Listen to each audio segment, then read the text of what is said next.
With the help of Hashem, we are learning Rosh Hashana Daf Chav Zayin. We left off on Daf Chav Zayin Amud Aleph on top of the Amid. The Gemara is going to begin to refer back to the Mishnah, to the case that in the shofar in the Beis HaMikdash, says the Mishnah had its piv mitsupa zahav, which means that the mouth of the shofar was plated with gold. We're going to speak about the challenges we might have with it, and therefore we will better define the case and exactly where and how did they plate the shofar in the Beis HaMikdash with gold. We're going to be speaking about a very broader topic known as Terei Kala Loi Mishtame, which means that normally one cannot hear two voices, two sounds at the same time. Don't forget the Mishnah spoke about that in the Beis HaMikdash. They would blow the shofar together with the trumpets.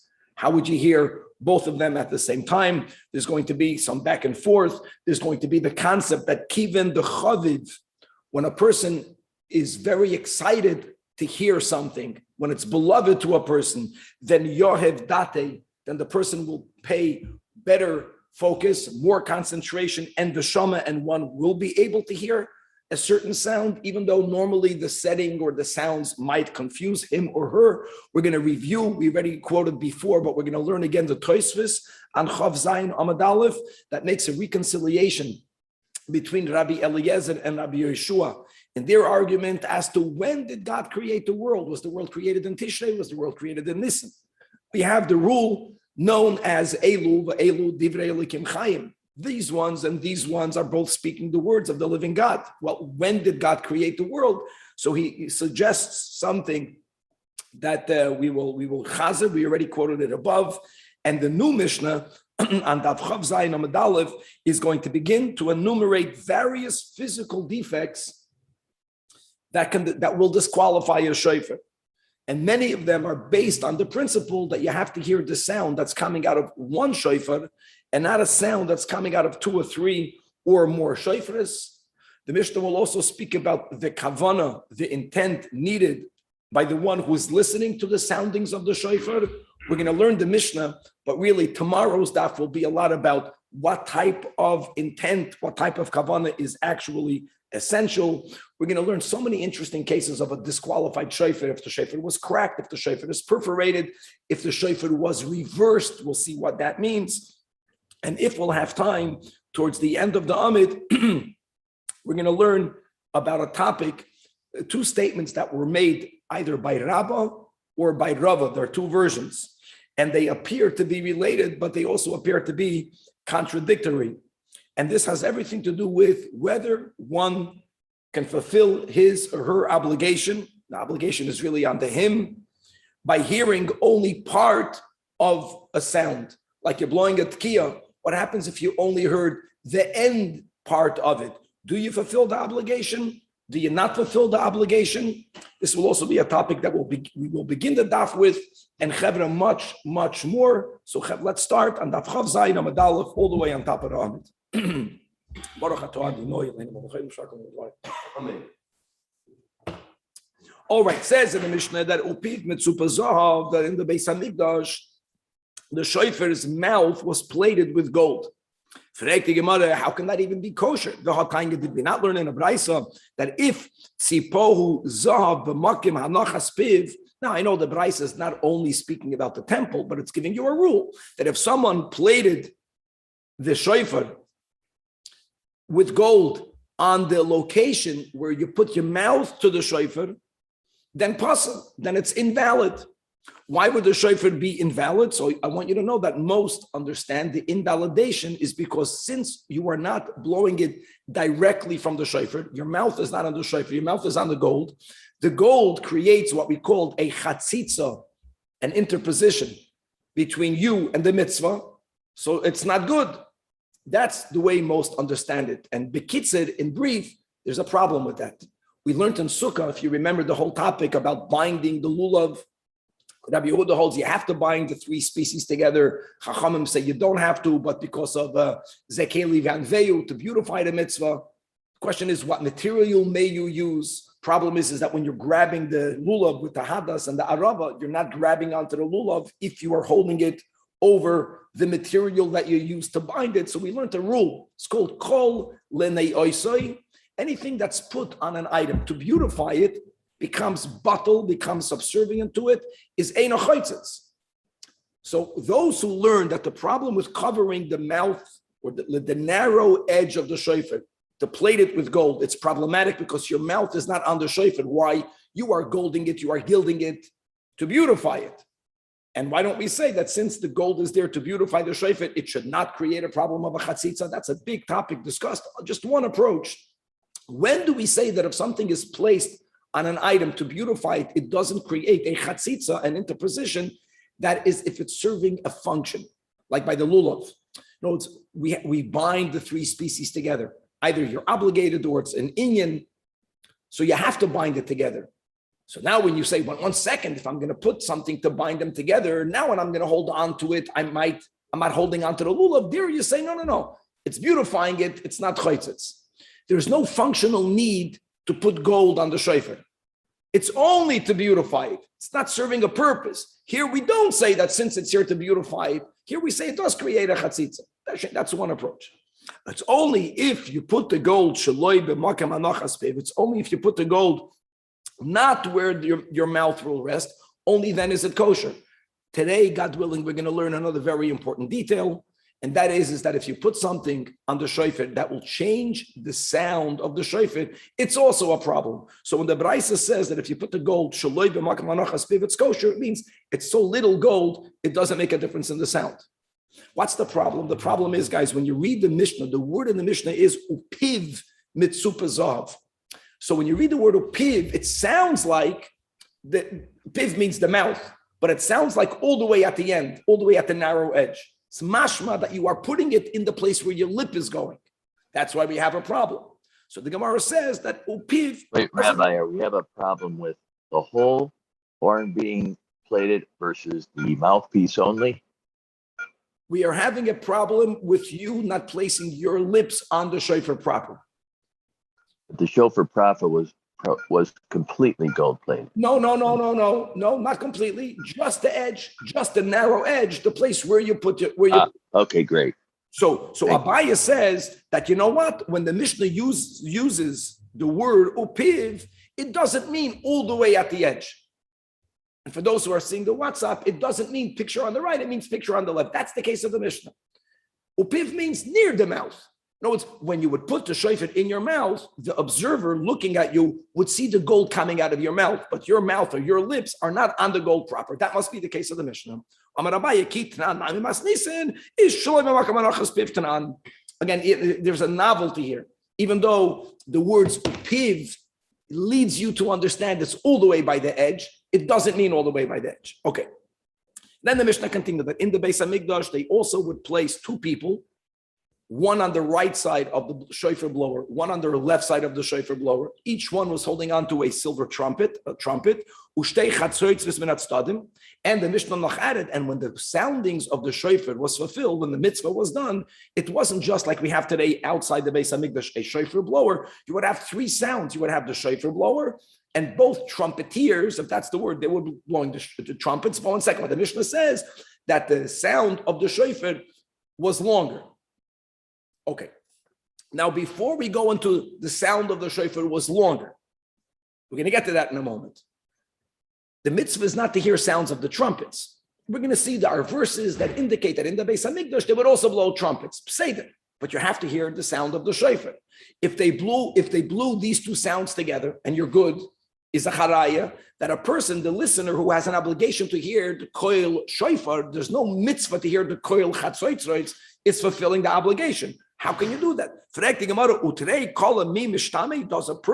a person hear two sounds that are being omitted simultaneously? Okay. No, because what you hear, Yakir is asking why not. I'll tell you why not. Because no, listen, I want to answer that. Because when you listen to music, what you are actually listening to is the sum total sound from all the sounds together, which is what makes it so beautiful. But if the mitzvah is only to hear violin, and there's violin, and there's a trumpet, and there's who knows what else playing, you're not hearing the violin. It's like when you're eating cholent. Are you eating meat or are you eating cholent? Now, what are you eating? All of the sounds get mingled together. You love it because you're hearing all of the sounds, but you're not hearing each sound separately. And the mitzvah is to hear the sound separately. And I'll tell you why. I can show you that normally a person cannot hear a sound when it's being played with other sounds. It's not that you don't hear any of it. You hear a mingling of sounds, but the mitzvah is not to hear a mingling of sounds. It's a gewaldige concept. I'm going to give you an example. When you have a minyan, how do we look at a minyan? We don't look at a minyan that there are 10 yichidim that happen to be together. A minyan is like a new mitzias. This is a tzibur. Yeah. And that's why our tefillas are answered. Because when God looks at us, then he doesn't see me. Then I can get into trouble. God sees a group. And God blesses the group. Ubamela, you get by the shofar, it's not good enough. It's not to hear, since in the group there's the shofar, you're good. No, you have to hear the shofar. You didn't hear the shofar. I don't want to be nudnik, okay? But Yakir doesn't, nobody's going to be a nudnik. But you know that if I'm going to play guitar and I'm going to blow a trumpet, for instance, you're going to be able to differentiate which sound is which. So the conclusion of the Gemara will be is that if they love guitar and they focus on the guitar, they will be able to hear it. That will be the conclusion. But the Havamina is that you hear it's a mixed altogether. And how do I know that you can hear it, Vatanya, regarding the way Hashem, God Almighty, records the Aseres HaDibros in the Torah? Ki Yadua, that it's written both in Parshas Yisro and it's written in Parshas Rosh Hashana. God only gave the Aseres HaDibros once. Really, God is giving it every moment because Hashem is above time. It's being given right now. But we experienced it then in Sinai. Now, when you put these two versions together, they don't match. If, for example, in Parshas Yisro, the commandment, the fourth commandment, which is Shabbos, begins Zocher es Yom HaShabbos Lekatshei. In Rosh Hashana it says Shomer es Yom HaShabbos. What did God say, Zocher or Shomer? So the Chazal say, no, both Zocher v'Shomer b'dibur echad nemu. The reason why Friday night we say Shomer v'Zocher, that's because we are also making the acronym of the name of the author. So you need to have the shin before the zayin, but really, and the Braisa adds, and I want you to appreciate the miracle, because that's something without a miracle, a human mouth cannot pronounce two things at the same time. And even when God is pronouncing two things at the same time, without a miracle, the human ear without an S cannot hear. You don't hear them separately, you hear them commingled. So answers the Gemara, you're right. That's why the Mishnah says, Lokach ma'arich b'shofar. These are words in the Mishnah, that in the Beis HaMikdash, when they would blow, they began together. But then the trumpeters ended their trumpeteering. The one who's blowing the shofar continued the blowing of the shofar. Now, I don't want to get into push this in no time now, but just to be aware that this works by the tkiya. This is a lot more complicated by the other sounds, because the shvarim, the very short soundings, like how did it work? By the trua, every little ta ta ta, like okay. But by the tkiya, we see how it works. Oh, now that answer only fits. This is the topic that we are beginning, and we have to move. That will be the topic of the end that we'll get to. If this is the answer, you know what that implies? That if you are accepting that when the shofar and the trumpet is being blown together, you don't hear each one separately. You hear them together, which is not good. The reason why you're fulfilling a mitzvah is because you're hearing the end of the sound of the shofar. In other words, that's a bigger topic. Forget about the case of chatzotzres. Someone is blowing the shofar. You didn't hear the beginning of the tkiya. You only began to hear it at the end. Or there was some other reason why the beginning of the sound is disqualified. The end is okay. Are you yoitza or not? Now, the sound has to have a minimum length. It had, but you heard had the minimum length. But the guy who blew it blew something longer. Is it good or not? Based on this answer, you don't have to hear the whole thing, because we are accepting the premise that the beginning of the sound with the trumpets is not clear enough for people to hear it separately. Why are you yoitze? Because you heard the end. And if that's true, so therefore logically, we should also say, Umamela, if you only heard the beginning without hearing the end, you should also be yoitze. If you don't have to hear the whole sound, it doesn't make a difference if you heard the end, if you heard the beginning, that's a problem. Why? Now look at this question. Why is that a problem? Because Tashema has a chayin. It says in the Mishnah. Someone is blowing the sets of the shofar. Now let me just make it simple. You're blowing tkiya, teruah, tkiya. That's the way it used to be simple. You would blow 3 times tkiya, teruah, tkiya, malchiyas, tkiya, teruah, tkiya, zechroinus, tkiya, teruah, tkiya, shofars. So tkiya, teruah, tkiya. After the last tkiya of the first set, you are going to say the tkiya right afterwards for the beginning of the second set. Those 2 tkiyas are together. What happens if some chacham says, why should I blow and make an interruption and blow again? My tkiya is 4 seconds. 4 seconds, teruah. Then I'm going to blow an 8-second tkiya. And the blower has bekavana. Why am I blowing it double the length? Because I want the first half of it to be for the end of the first set and the second half for the beginning of the second set. So the Mishnah says, when it came to the second tkiya, which is the end of the first set, he doubled its length. Says the Mishnah, oh, this is so geschmack. You know what ein b'yodei ela achas means? Machlokes rishonim. There's one rishon that says it's worth 0. Achas means the first one was good because you blew that the 4-second tkiya. Most of the rishonim learn that at least the double length tkiya is good for the end of the first set. It's for sure not good for both. Why is it not good for both? If you don't have to hear more than part of the sound, so why don't we divide it into 2? Part of the sound was good for the end of the first set, and the other part is good for the beginning of the second set. It should fulfill, it should cover the obligation, it should be reckoned as if you made 2 sounds. So the Gemara says that's not a problem, that's not a kasha. Yes, you don't have to hear the whole sound. You can hear part of the sound. But if someone is blowing a tkiya, to halachically say it's considered 2 sounds when you blew 1, that we can't do. The answer is the Gemara psuke tkiyasa mahadadi, but to go and separate them, that we can't do. Really, the underlying havamina maskana has to do is the main mitzvah on the blower is the main mitzvah on the listener. We'll speak this out. We're going to come back to this Mishnah later. Okay, another challenge. Tashima. In other words, how can you say that a person can fulfill their obligation by only hearing part of a sound? That's what we're saying. When it says in a Mishnah, we'll have this today. If a person is sounding the shofar, but he's blowing the shofar inside a pit, or inside a dus, a cistern, or inside a pitas, a large barrel. What's the problem? The problem is that sometimes an echo is created. So says the Mishnah, im koil shofar shama, if you only heard the pure sound of the shofar, good, but if not only did you hear the shofar, you also heard the echo, the im koil havara shama, here's yakir, not only the echo, also the echo, you're not yoitza. And that was the problem. Amai, why should you not fulfill their obligation? Lepik b'tchilas tkir, mikamadila arvev kolom. The beginning of the sound, right? The echo comes after the sound was made. The beginning was just the shofar. A few seconds later comes the echo. If part of the sound is good enough, everyone should fulfill their obligation. This is based on the premise that until the echo comes, the sound of the unadulterated tkiyah was long enough. And we're leaving that premise. And because of this, the Gemara is going back. The Gemara is concluding that's today, guys. We're going to have at the end of the daf different. Hearing part of the sound is not good. Now we got ourselves a problem. You're blowing it to shofar and the chatzotz. So how are you, Yoitze? Elo, today, I guess he begins. Tarta kolam echad gavra. When does the Baraisa say that it was a miracle that we heard God's Zocher and Shomer? Without a miracle, we wouldn't have heard it. You know why? Because God was saying 2 words together.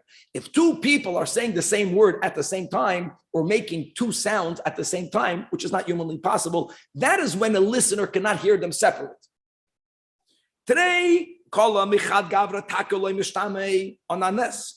But if 2 sounds are coming mitei gravra, or Yakir's case, 2 people are playing 2 different instruments, one the chvesh is this, one that, then you could hear.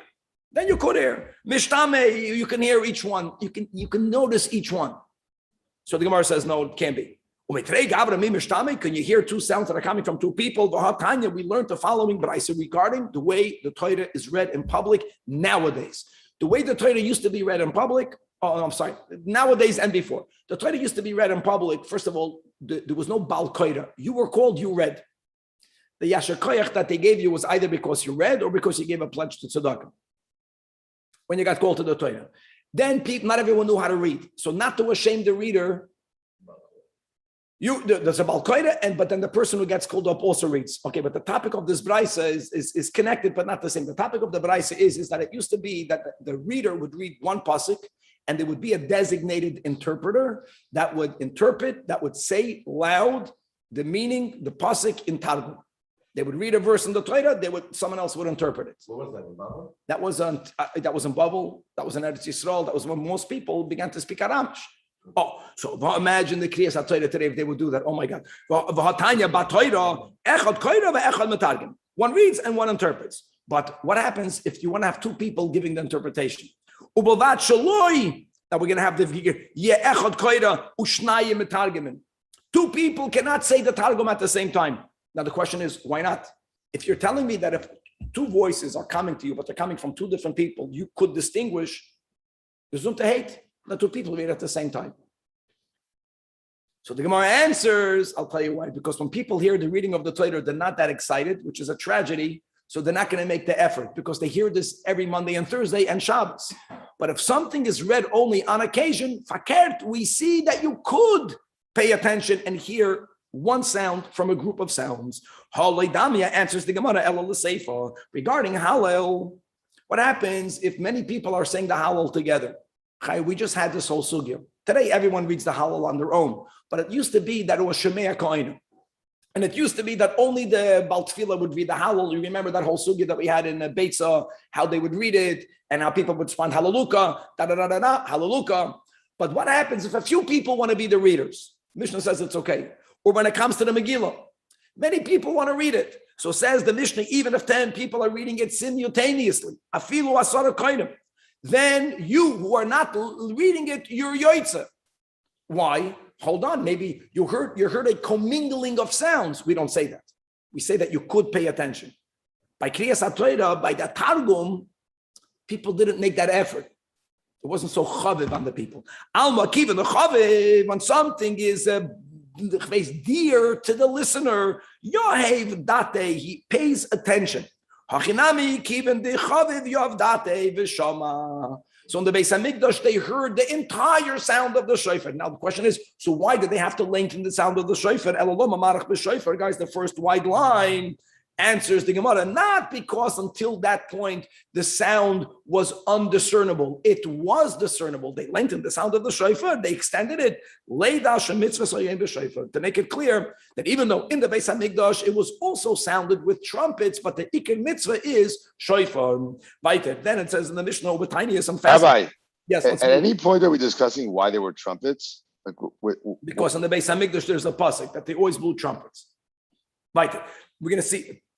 That's the pasuk. It's a pasuk. Ubatiny is the Mishnah says that on fast days, this is Tzvika made a good point yesterday. This is not Yom Kippur. The fast days that we have today, they didn't even have in the temple. It was a holiday, the Tisha B'Av and a Yud Zayin or Tes Tammuz v'chulei. It was whenever there was a communal tzara, every now and then. Whenever the Beis Din felt, the community felt, the leadership felt, oh, this is not good, there's a drought, we'll see next Masechta, they would declare a fast day, and part of what they did during the fast day was they blew the trumpets everywhere. In the Beis Hamikdash, not only did they blow trumpets, but they added shofars. And the nuance, that there they used shel zacharim, this is all the Tanach, that on fast days they would use ram horns, which are naturally bent, more bent than the relatively straight. Remember that? Yoel, wild goat horn. And here, upiv mitzupa kesed, in the Beis Hamikdash, the shofar that was used by fast days had its mouth, not on the mouth, near the mouth, covered, plated with silver. Now, Mishnah Hassan the Zahav, Mishnah Hacha the Kesef, Farvas, why not gold? Why gold, silver? Iba, you say my answer number one, Kol kinufia. Kinufia means anytime you assemble people, whenever something was sounded, in order to assemble people, then we use silver. Where do we find that? We find that in Pashas Bahal Loischa, when God Almighty told Moshe Rabbeinu, Asei Lochosh Chatzoitzoitz, Tichasidus Chatzi Tzurois Kesef. In other words, since the purpose of blowing the shofar on a fast day is to assemble the people for prayer, whenever you blow to assemble, not Rosh Hashana, you're blowing the mitzvahs to hear the shofar. But here you are, in order to assemble the people, you use silver, which makes a lot of sense because gold is gevura, gold separates. Silver is chesed. If you say, now, when do we say the statement? When don't we say the statement? That's all the fun. But here we have a concept. Pashat Arachmana is to have to make them, to use some gold and to plate it with gold. It's an unnecessary expense. Let's have Rachmanas on Yiddish Geld. Yeah? So what about the Rosh Hashana? So the Gemara answers no. That afilu hache kvoid yontiv adif. Now kvoid yontiv adif either means that you have competing values. And when you have competing values, you have to pick one of them. Kvoid yontiv trumps hatayra chasa. Or what did we learn in Beitza Chevra? We learned that all of one's mezonos is designated for a person for the whole year already on Rosh Hashana. But chutz moitzas yomtiv. And that's part of moitzas yomtiv. The kvoid yomtiv means that if you're going to spend gold, you're going to get that gold back. So I'm. It's not that I lack rachmanas. I'm not taking anything from you. Now, Papa Bar Shmuel, who read the Mishnah, what is he reading the Mishnah? That when you have a Rosh Hashana, you blow shofar and trumpets. It was common that during fast days they would blow trumpets. But what does it say in the Mishnah? No, when it's a fast day, you blow trumpets with shofars. You know what he understood in the Mishnah? You don't only do this in the temple. Every time, it's like mitzvah min amufchar. So Papa Bar Shmuel Savelim Eved Uvda Kemasnis, and he wanted to behave in his shul, as it says in the Mishnah. Amalei Rava, no, you didn't understand pshat in the Mishnah. Lo yamru ela b'migdash. And now the Gemara quotes a brayso that obviously Rav Papa didn't have access to. He didn't know that. And indeed, Tanya Nami Hachim, both shofar and trumpets, and on a fast day, everyone did the trumpets, but in the Beis HaMikdash, they also used the shofros. That's only in the temple. Aval b'gevulen mean anywhere outside the Beis HaMikdash. Then, during fast days, again, next Masechta, we'll see that was the common minig, then ein shofar. And Makim Sheyeh Shofar, which is on Rosh Hashana, ein Chatzos. Another event where you see that Amoraim applied the Mishnah everywhere until they were notified it's only for the temple. V'chein hinig Rab Chalafta b'tzipoiri and Rab Chanina bar Teradion b'sichni, that what the way Rav Papa Bar Shmuel wanted. They actually in their city, they blew both. Rosh Hashana was shofar and chatzaitzritz. But the Bach adds the letter Hey. Hadavar etzel chachamim. He wasn't clear in the beginning. Amru, they told these great Amoraim, loy hoyu, loy hagin kain. They didn't violate anything. But that minig was only b'sharei Mizrach on Temple Mount. Why is the hay added for? No, in other words, that's interesting. The Bach. No, he found the older version. If you know Digduk, Uchshaba, really, Al Pi Digduk, there should be a Hey. But you can't make up your own changes without finding another text. The Bach found another old Gemara with it said a Hey, so he wrote, no, add the Hey. Omar, Ravam, Vitema, Rabbi Shoban Levi, that's what Danny asked before. Maikra. No, it's a double question. First of all, why did they use trumpets in the Beis HaMikdash? And number two, why only in the Beis HaMikdash? If there's a source to use both, then use both. And the answer is because it says in Tehillim,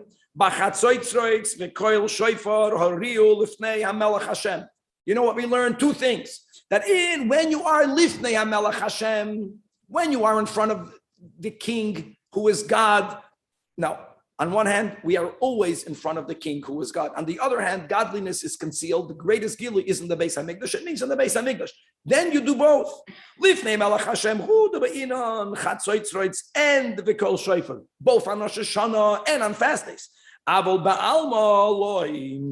Then we have in the Mishnah, this old Tanach that he had this Gzeira Shava that juxtaposes Rosh Hashana to the blowing of the shofar on Yom Kippur, on the Yovel year, Shabbat Yovel Rosh Hashanah, both Litkiya. What did we learn Litkiya? According to the Tanach, that the type of shofar ideally should be from a Yoel. And Ulabrachis means that what is the Nusach of Musaf of Rosh Hashanah on the Yovel year? In the Beis HaMikdash, where they would blow the shofar was only blown on the Beis HaMikdash, mamish like the Musaf of Rosh Hashanah, which means it's a 9 bracha shmoina esrei. You can't say Shmoina Esrei, which means 18. A 9 bracha Amida, not 18, not always the 7 of Shabbos and Yom Tov. It was 9. Omar Shmuel by Yitzchak. He asked the question. Keman Matzlina Ha'ida. The nusach that we have today follows whose opinion? Now, what part of the nusach is he focusing on? When we say on every Rosh Hashana these words, Zeh hayoim tchilas masechos yikorin liyoim rishon. This is the anniversary day of the start of your handiwork, right? A remembrance of the first day. What does that mean? What's tchila? Now, I want to tell you something. You know how you can interpret tchila? The beginning of the din. You can say tchila means tchila ledin. If that would be the case, then when you daven on in the Beis Hamikdash Yovel Yom Kippur on Yovel, tchila would mean the beginning of real freedom when they go home. But he didn't say that. He says, "What's the meaning? This is the beginning of Masechah." He touched it the way we understand it. He says, that statement follows Rabbi Eliezer. Rabbi Eliezer is the one that says, "V'tishin nivra ha'olam," which means that what? That Adam and Chava, Adam was created on the 6th day of creation, which is on Rosh Hashana. That's the meaning of Zeh Yom Tchilas Masech. Now, before we go on, I know we quoted this above. I just want to quickly read it inside Tosfos again. It's such an important Tosfos. Tosfos is saying, you're telling me that this only follows Rabbi Eliezer. We learned on Daf Yud Beis, remember Chachmei Yisrael, the rare times that the Gemara brings from Jewish Chachamim, from the non-Jewish sages, and the Gemara says, let the Tkufa, we paskin seasons. Which season is the first season? We paskin like Rabbi Yeshua. So I don't understand. If we paskin letkufa ke Rabbi Yeshua, really the Gemara says we paskin like Rabbi Yeshua. So how can we say this? Because without our Gemara, I wouldn't have a kasha. Because if we would not interpret Zeh Hayom Tchilas Masecha to mean the way he's saying it means the beginning of your creation, the beginning of the judgment. Even Rabbi Yeshua holds the judgment is Tishrei. The judgment is not Nisan. But you're telling me that this is how. So we paskin like Rabbi Yeshua. So Rabbeinu Tam towards the end of Tosfos says, "Omer Rabbeinu Tam the Elu divrei Elikim Chaim." The Ikala Meimar, one can say that the Betishrei Allah b'machshava libaris, that Hashem, it came into God's machshava to create the world. And you know what? What does tchilas masecha mean? It's gavaldik. Tchila, what do you mean tchila? Did you or did you not? You know what tchila means? The first stage of creation. You know what the first stage of creation was? Allah b'machshava. The Tishrei before Nisan is when it was Allah b'machshava. When did God actually create? Nisan. So we can paskin like Rabbi Yeshua on the Tkufa because the actual creation was a Nisan, and we can still say these words even though we paskin like Rabbi Yeshua. No, that's the Rabbeinu Tam. The Gemara, Rab Shmuel by Yitzchak is linking it better with Rabbi Eliezer. He said, "Masecha means the actual creation." I must have Rabbeinu from our Mishnah where it says, "Shava hayovel Rosh Hashana l'tkiyah l'brachos." Now, if you're going to say the exact same brachos, Zeh Yom Tchilas Masecha, according to this, if you wanted to mean the creation of Adam, Adam was created on Echad B'Tishrei. Adam was not created on Yom Kippur. How can they say this? I know it's only once in 50 years, but so what? How would they say this bracha, this nusach on Yom Kippur? Again,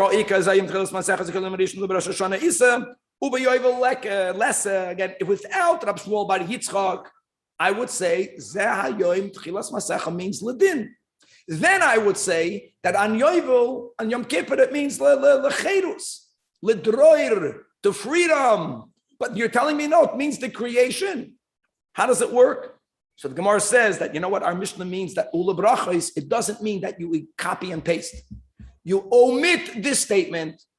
Ki katani in our Mishnah that the brachos are the same regarding all of the rest of the brachos, which is the ikir that you have not 7 brachos of Shemona Esrei, you have 9 brachos, v'chulei, v'chulei, but this line you take out. Now, there's another version of how this whole thing was presented.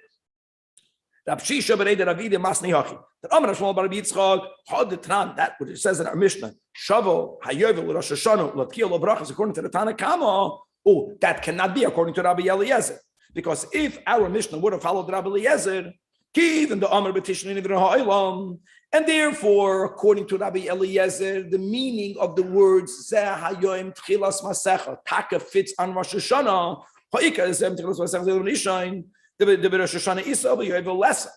The fact that the Mishnah says that we copy and paste is that our Mishnah doesn't hold that you say Zayom Tchilas Masecha on Rosh Hashana. So the Gemara says no.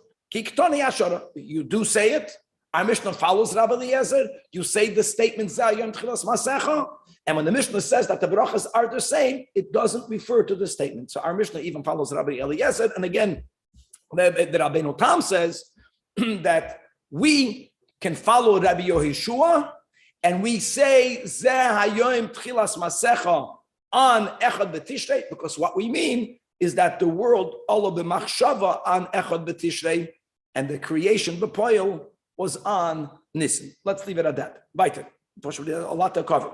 This Mishnah is going to begin the sugya, as we mentioned, of various defects, physical defects, that will disqualify the shofar. And if someone used such a shofar, then the soundings was not kosher, and you did not fulfill your obligation. Case number one, we're going to learn Mishnah Rashi. Every case is huge. Shofar shenizdak. If a shofar was split, Rashi holds, chevra, split means number one, in the length, number two, two sides, both sides, from the top to the bottom, completely open. And then Vidipka, you went ahead and you glued it together.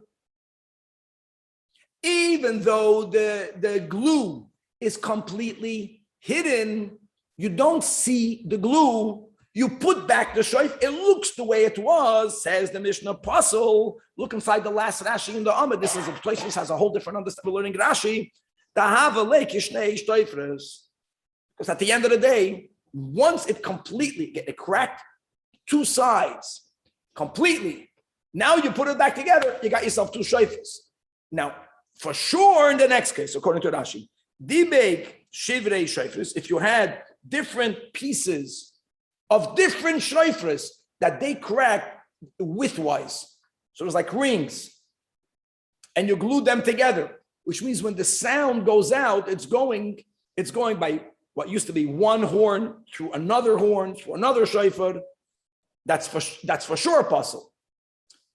Sometimes it's called zu ve'ein sarich loimer zu. Sometimes Rabbeinu HaKadosh wrote two cases where the second case, once you know the first case, you don't even need to say the second case. That's the Tosfos, that's the way Rashi must mean over here. In other words, the problem is that if for a moment the shofars were separated, you got yourself a problem of koil shofar and not koil shofros. And that's for sure, if you are taking pieces from different shofars and putting them together, you got yourself a few shofars. Even if you had the original same shofar. But it only cracked in the length, which means that from one side, the sound is going on one piece. Doesn't matter, but it's coming out by the fact that the shofar was glued together. Two shofars. Weiter. Not next. Daf Chav Zayin Amud Beis. Nikev usesamai. It was punctured, and you plugged the hole. What did you use to plug the hole? We'll see in the Brais and the Gemara. So the Mishnah says like this: if the seal hinders the blowing, let me learn it one way. There's a big machlekes how to learn it, which means that after you plugged it, the sound is not the same. That's the way we'll learn. Then puzzle. Let me add a gewaldige nuance. The Yerushalmi writes that if a shofar has a hole, and even though the hole changed the sound of the shofar, you can use that shofar. Because the sound is coming out of one shofar. Before it got holed, before it got punctured, it sounded thicker, and now it sounds thinner. Who cares? But you went ahead and you fixed it. You plugged it. If the plug changed the sound, now it's coming out of the sound of the shofar and of the plug. Now, was the plug of the material of the shofar or not? The Mishnah does not differentiate. We'll get to that in the Gemara. But we're going to learn one amahalach, that the problem is that the plug changed the sound puzzle. And if you put a plug in there and the sound with the plug in, without the plug in is the same, our Mishnah says it's kosher. Weiter.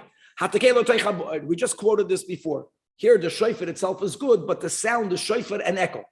you are standing inside either a boy, a pit, or you're standing inside a dus, a cistern, or you're standing inside of a pitos, of a large barrel, and the people are hearing the shofar.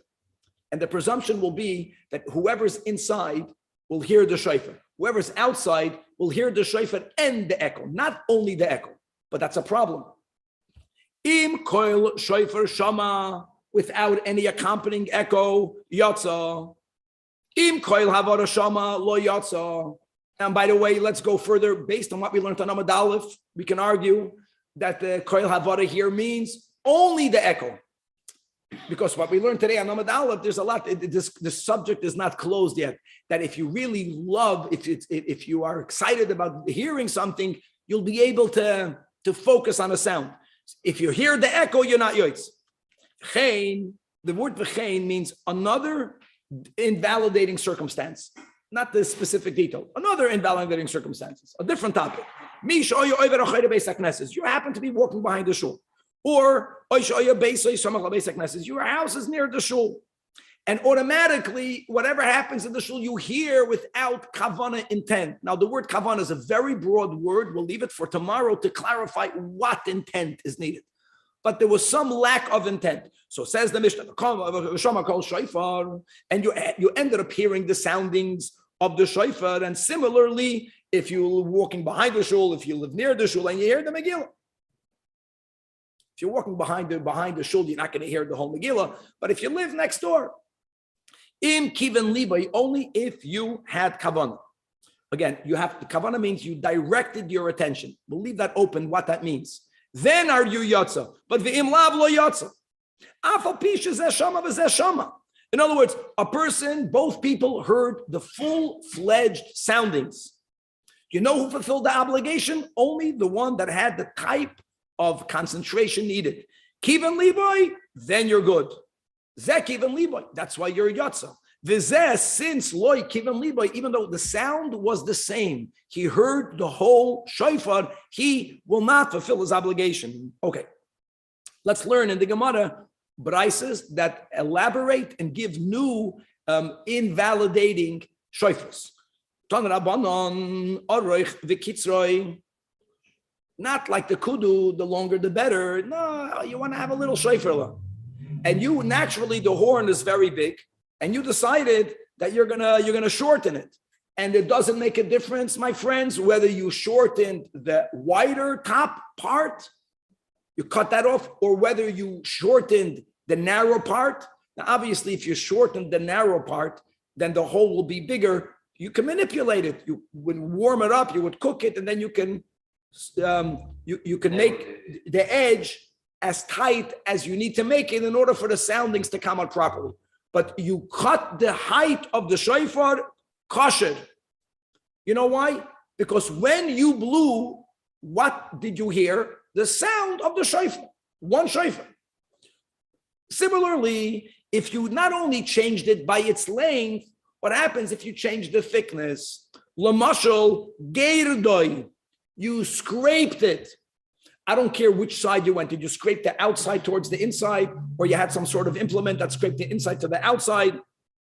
And even if you made it so skinny that vehe'emidoy al gildoy, you're down to the last thin layer, doesn't get skinnier. You know what? Kosher, the same logic. I know it's not the way it was on the animal, but what did you use? A shofar. What sound did you hear? The sound of one shofar. Suppose if you gilded it, if you decorated it by putting some gold, if it's b'makom anochas peh, if you put it mamish on the narrow edge, which means that the part that goes in your lips, the part that goes in your mouth, the shofar is not touching your mouth is touching the gold. Let's go with the pshat, that's called a chatzitza, then it's possible. And let us add, we're learning this all with the Mahalach, that there's a big issue of you altering the sound. If it's and it doesn't alter the sound, then it's kosher. Another rule. Rabbi, didn't we mention before that we don't put gold because of not to remind us of the Egel Azav? Where does that come in? We're going to have that tomorrow, Tzvika. Very good. It's a big problem. And let me add something else. Oh, no. It's today. I'm sorry. So when I said in the beginning of today's Tzvika, I know the Sfasema speaks about it. The Mishnah doesn't say, the Brisa doesn't say what's the problem. So we keep on saying chatzitza. The problem with chatzitza is kol linei oisoi eino chaitzitz. So some other achrayim say the reason why we don't put gold is because ein kateger b'makam saneger. Now we also learned yesterday that ein kateger b'makam saneger is only mibachutz, only mibafnim, not mibachutz, and that's how they learned the pshat. That if it's on the part that goes into your mouth, then it's mamish mibafnim. If the gold is not in your mouth, it's keilu the kohen gadol wearing golden garments outside. There is that link here, very good with the Mishnah. Now another thing, tzipo zav mibafnim pasum. Even if it doesn't change the sound, by the way, which it will, if you gild the inside, that means the sound is not going on the shofar. Your coil and the sound that it's creating, it's going on the gold. That's not the sound of the shofar, that's the sound of gold. If you gilded the outside, now what we already spoke this out before. The reason why the Braisa did not speak it out before is because if you put a little ring of gold right above where your mouth goes, it won't change the sound. Here we're speaking about someone who gilded the whole shofar. So here the Braisa has to speak out. Now the sound is coming from the shofar because you're blowing inside, not outside. But if that amount of gilding affected the way the sound sounds like, then it's possible. But the imlav kosher. Another din in the Braisa, this we had in the Mishnah. Nikav, if the shofar it got punctured, and now usasama, you sealed it. Again, according to the Yerushalmi, you didn't need to seal it. Let it be. But you felt, it's punctured. You sealed it. Now you got yourself a problem. Now here it's more elaborate. And as we'll see, there's a machlokes here and soon between two Tanaim, and we'll see which Tana does our Mishnah follow. Im ma'ake v'satkiya. The way we are interpreting this, ma'ake means if it hinders means if it changed the sound, puzzle. The imlav, if you put the seal in, and now you restored it to the way it used to be. Kosher. Let's go weiter. Nosan, okay, I'm sorry, what I quoted, there's a machlokes tanaim, it's going to be in the next weeks. Nosan shofar b'teich shofar, imagine you put one shofar inside the other. Im koil pnimi shama, which means that the inner one, the narrow edge that you put your mouth on is on the inner one's edge. The inner one goes through.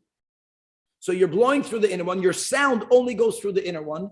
On the top, the inner one goes higher than the outer one. So it's only going through the inner one, then you're yotzim. And let's add again, if the sound didn't change because it's inside the package of the outer one. But the im koil chitzin shama. But if you heard the sound of the outer one, and the way Tosfos writes here, a couple of lines under the Gemara, is because your mouth is on both. They end at the same place. So the sound is going in between two shofars. It's a sound created by two shofars. Then you're not yotz. Another detail, another Braisa. If you scraped the shofar, we have this case in the Mishnah. So I guess, whether you scraped it from the inside towards the outside, or whether you started to scrape it from the outside to the inside, it's kosher. You know how much kosher? Even if you scraped it so much that the hemidoy al gidoy, hemidoy means all you have left is the skinniest layer. If you would scrape it anymore, there'll be nothing left. And by the way, this changed the sound of the shofar, but it's still the shofar. It's the shofar. Kosher. If you put one shofar inside the other, we have this above. Im kol pnimi shama. All you hear, your mouth is on the inner one. The sound goes out of the inner one. The outer one doesn't change the sound yet. So, but the im koil chitzin shama, if the outer one somehow affects in any way, or especially the way Tosfos speaks out that your mouth the sound is coming out through both, then lo yotz. Another case, hafachai, if you reverse the shofar. Now, how can you reverse the shofar? Guys, when you put a shofar now in a boiling pot of water, don't do it in your house because it's going to smell for a month. But if you were to do that, it becomes very soft and you can manipulate it. So hafachai, now there are two ways you can reverse a shofar. What the Mishnah, what the Braisa means here is dafka, one of the two. And that is that what was naturally the narrow part, you made the wide part. What was naturally the wide part, you made the narrow part. That's the meaning. And v'taka boy lo yatsa, you're not yoytza. And indeed, amar Papa, the meaning of reversing the shofar does not mean loy tema da hafche kiki tunam. You know, when you have a shirt and you take it out and you want to forget your learning, take it out by taking it, by having it go upside down. It's something that we shouldn't do. But it doesn't mean, listen to this, guys, that you can boil the shofar and you can make the inner part the outer part and the outer part the inner part, but the narrow remains the narrow and the wide remains the wide. That is okay. The reversing it, that's not okay, is only if the kotzer became the rachav and the rachav became the kotzer. If you flipped it inside out, that's good. That's not the meaning of the Braisa. The Braisa is ela sheirchem sakotzer v'kitzer asarachav. And my tama, why is that not okay? Because Rav Masna, the Amar Rav Masna, regarding the soundings of the shofar on Yovel, the Torah says v'ha'avarta, which means you shall cause for the trua to pass. That's the literal meaning. Now the Torah could have written v'tokata. There's a drush here. What does it mean you shall cause the trua to pass?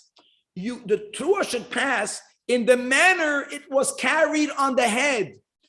Manner carried on the head means, by the way, the narrower part of the shofar is further away from the animal. You know that. On the head, the closer to the head, the wider. Leave the wide and the narrow.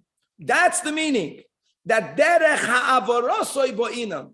Again, the way the physical horn was carried on the head, the wide remains the wide, the narrow has to remain the narrow. But if you flipped it inside out, that does not bother us. Invited. Dibik, shivrei, shofres, pasel. Right? That was the second case in the Mishnah.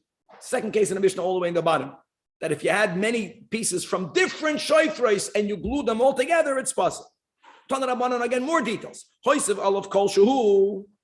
Not you build a shofar from many shofars.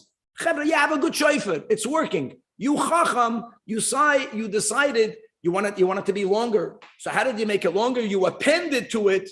Verstehst, you added to it. I don't care whether you add it from the wider side, whether you add it from the narrow side. Bein b'minoi, bein shaloi b'minoi. Even if you use the shofar from a ram, says the Braisa Pasol Farvas. Because what are you hearing? You are hearing a sound from two shofars. Next case. Now, here is where we have a greater elaboration of the punctured case. Nikav, if your shofar became punctured and usasama and you plugged it up, Tanakama says, bein b'minoi, bein shaloi b'minoi, it's possible. Right? The Tanakama, my friends, does not mention at all whether it was ma'akev the tkiya, whether it's not ma'akev the tkiya. It's amazing. The way we are learning now the pshat in the Tanakama, as there is the first version, our Mishnah is not the Tanakama. It's Rab Nosson that says it depends. If it's b'minoi, then it's kosher. In other words, since you are hearing, since it's b'minoi, we'll get into the details in a moment, it's kosher. There's more details to it, because don't forget that our Mishnah wrote that it also cannot be ma'akev the tkiya. And the Gemara is going to say that's also what Rav Nosson is talking about. Number one, b'minoi. Shaloi b'minoi, if you use the material not from this shofar type, then b'chlal it's possible. And now we go further. When Rav Nosson said b'minoi kasher, Amar Rabbi Yochanan, v'hu sheneshtayir rubai. That's only if the hole that you plugged only covered the minority of the shofar. Why? Because he says like this. Let's go to all the details. Number one, this is a composite of all the halachas. You have to have the original sound. Number two, Yakir, even if you have the original sound, what did we just learn?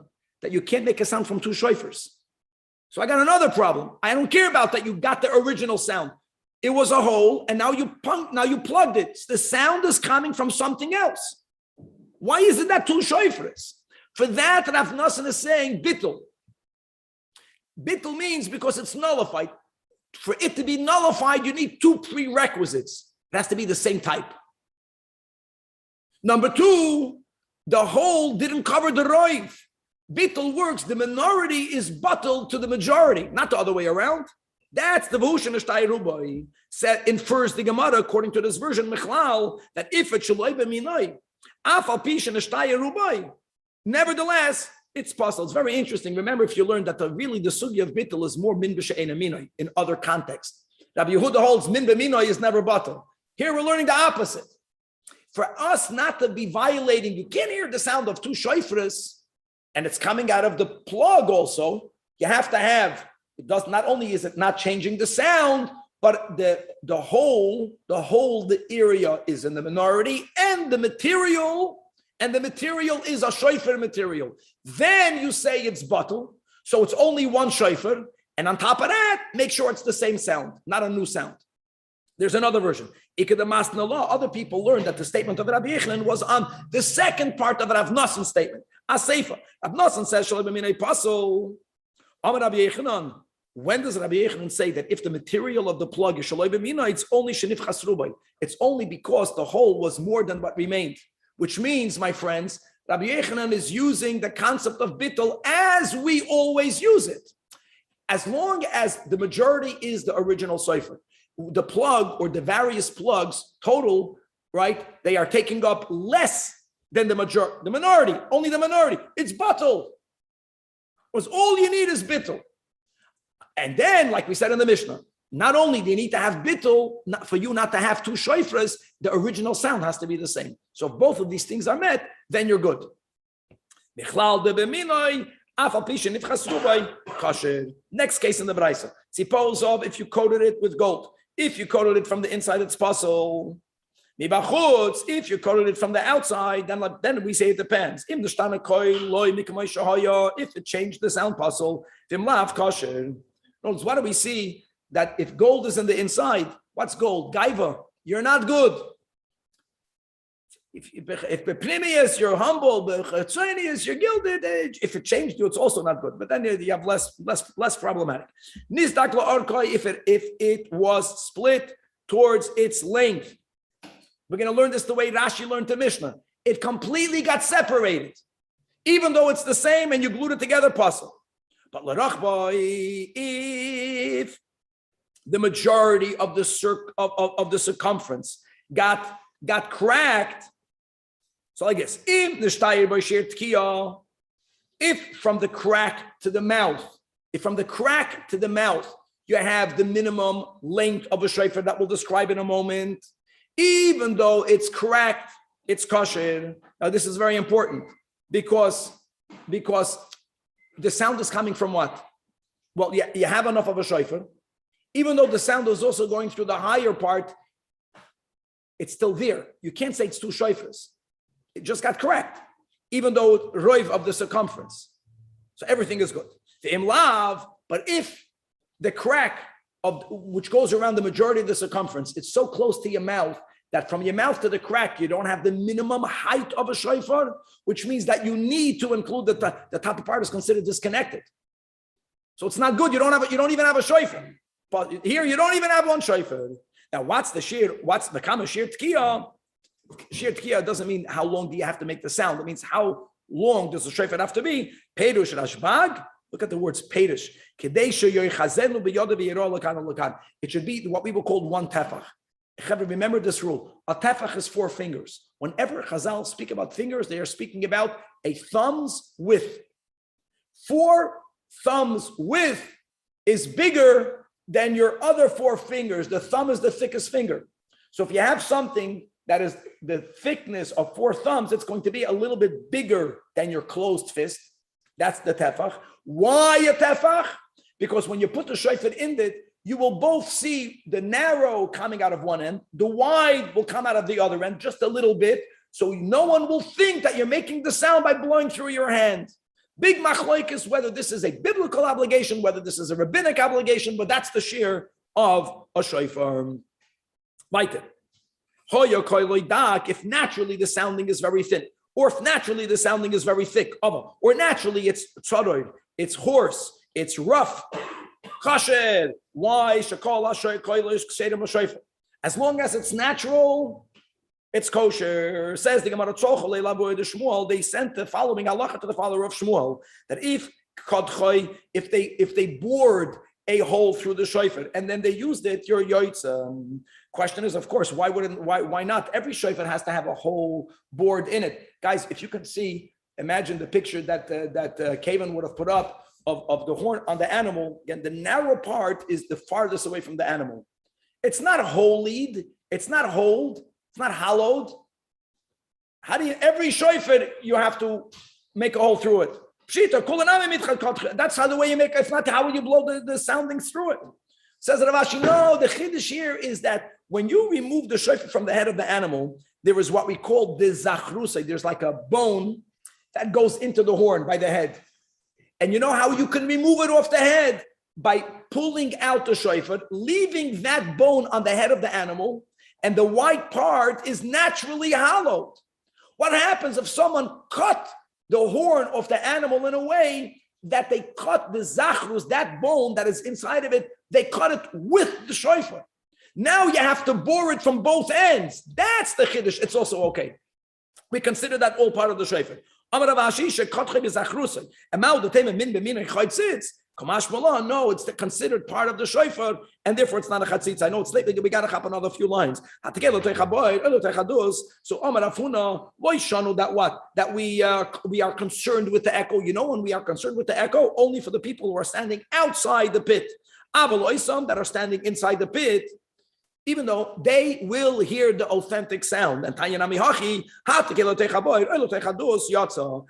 says, Lo Yatsa, Elalav Shmamina, Kidrafuna Shmamina, and other people introduce this by pointing out the contradiction. In our Mishnah it says, it says in a Braisa, yes, Yatsa, so to reconcile, if you're standing outside, that's where you got yourself a problem.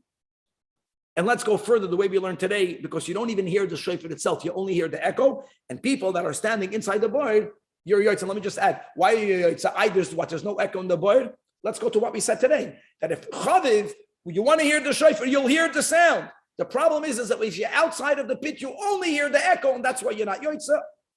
God willing to be continued.